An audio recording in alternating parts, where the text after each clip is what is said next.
Hey, what's going on, y'all? Happy Independence Day weekend. Hey, so this week I've been thinking a lot about these big numbers, right? This whole big, awful bill that was passed and signed. We keep hearing over $3 trillion is being given away to the most wealthy in the country. And I started thinking back, when I was growing up, we heard million a lot. We heard a lot about millionaires, and that was the goal. We're going to become a millionaire, or billions, right? When you talk about government spending and what that looks like, we thought about billions. The trillions never really got talked about a lot because the deficit when I was growing up, the national debt was 5 trillion, and that was a lot, right? But we didn't think much about that because we didn't talk in those terms so much. So I started doing some thinking again, thinking back to when I was a kid. My dad kind of schooled me on what is a billion, how much is a billion, and so I wanted to revisit that a little bit, and then and talk about kind of implications of this bill a little bit. I know everyone is right now, so I'm not going to take up much time. But what I do want to do is give some context here, right? So a billion seconds ago, just a billion seconds ago, was 31.71 years ago. That was a billion seconds ago. Seconds. Now let's think minutes, right? How long is a billion minutes ago? That's 1,902 years ago.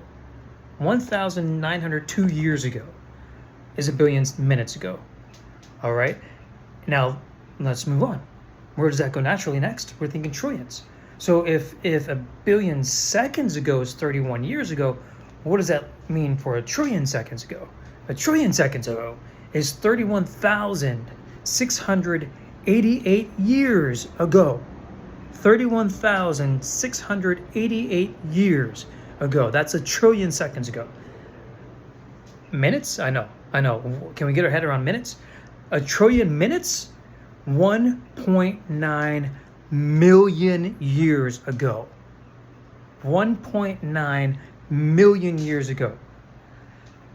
And we throw the numbers around like they're nothing. And so now let's talk about what does that kind of look like tangibly, right? What does that look like?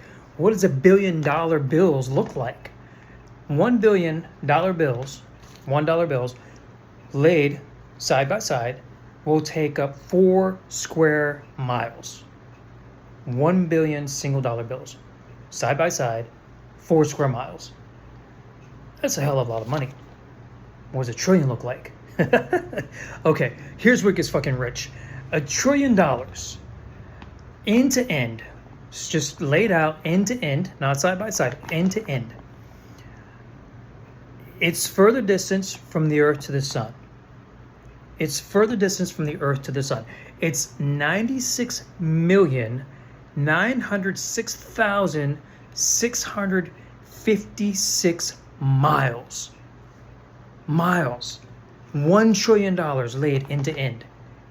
And if you stack those motherfuckers, $1 trillion stacked, 67,866 miles high, which means that can wrap around the earth over 2.7 times. That can wrap the earth over 2.7 times.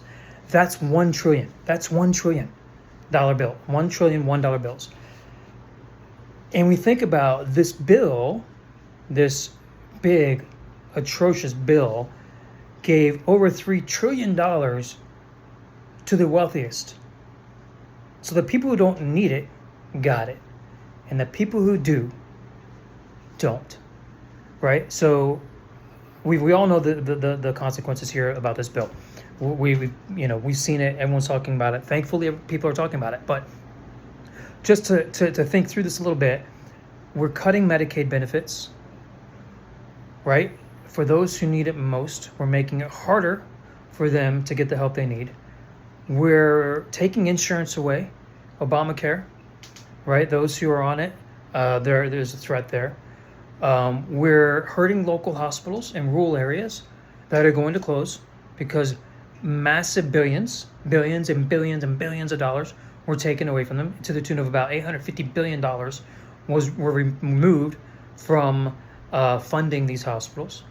And it gets worse, right? We know that the residual effects of cutting spending only compounds the issue, and let alone, we're losing employees, by deportations. It's going to hurt the economy, the tariffs, on and on, right? But here's what we know. Here's what we know. When you look at the makeup of the House and the Senate and the fucking presidency, those motherfuckers are wealthy. So the Democrats do a greater job, a much, much better job than the Republicans at protecting those most in need. Every single one of them voted against this bill, and they do the right thing in that regard. They have and they do. The Republicans don't give a fuck. They don't give a fuck, right? They will spin it.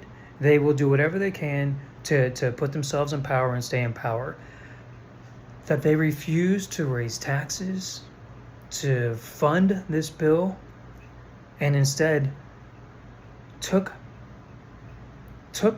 services away from those who needed it and gave the money to those who don't need, speaks volumes about the party that cares about the everyday American. Speaks volumes.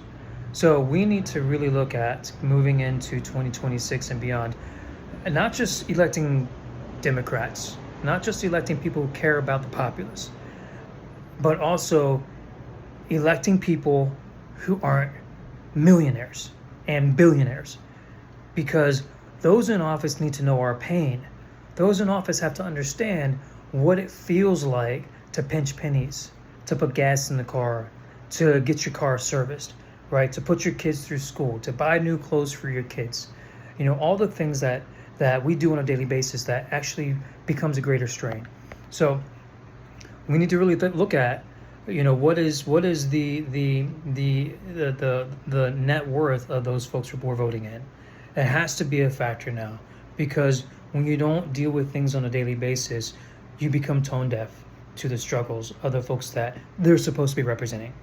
So all I'm saying is we'll have an opportunity in 2026 to hopefully have folks running against those who currently are serving in Congress, Republican or Democrat, the incumbents.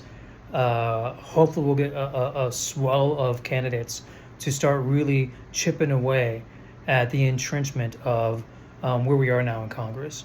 We also have to start looking at how are we funding campaigns and you know, a long-term strategy.